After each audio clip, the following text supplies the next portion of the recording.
तर यावेळेस मामाच्या घरी तुळशी विवाह साजरा करण्याचा प्लॅन झाला.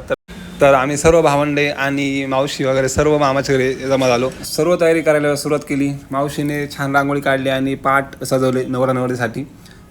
बाकी सर्वसुद्धा रेडी झालेले होते. मावशांनी त्यांनी एकदम छान छान साड्या घातल्या. सर्व मुलंसुद्धा रेडी झालेले होते. कृष्ण आणि तुळशीचा विवाह असल्यामुळे त्यांना सजवलेलं होतं आणि बाकी सर्व तयारी केली होती.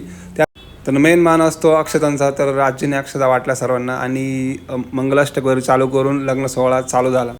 त्यात अगदी अचानक लागलेला प्लॅन पण इतका छान वाटत होतं की आणि सर्वजण आजूबाजूचे पण तिथे गोळा झालेले होते.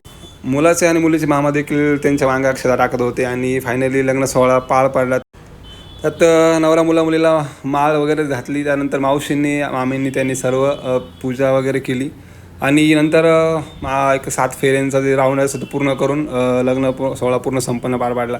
त्यानंतर खरी मजा होती फटाक्यांची, कारण खूप सारे फटाके आणून ठेवले होते. मग काय मोठे माणसंसुद्धा लहान मुलांसारखे फुल एन्जॉय करत होते.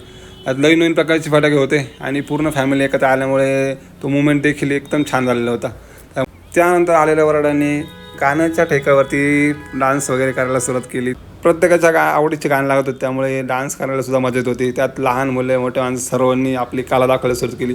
त्यात या 2 छोट्यांची जुगलबंदी तर वेगळीच होती. मग शेवटी एक फॅमिली फोटो वगैरे घेतला आणि खरंच अशा इव्हेंटसाठी फॅमिलीने एकत्र आलं पाहिजे आणि मुमेंट्स क्रिएट केलं.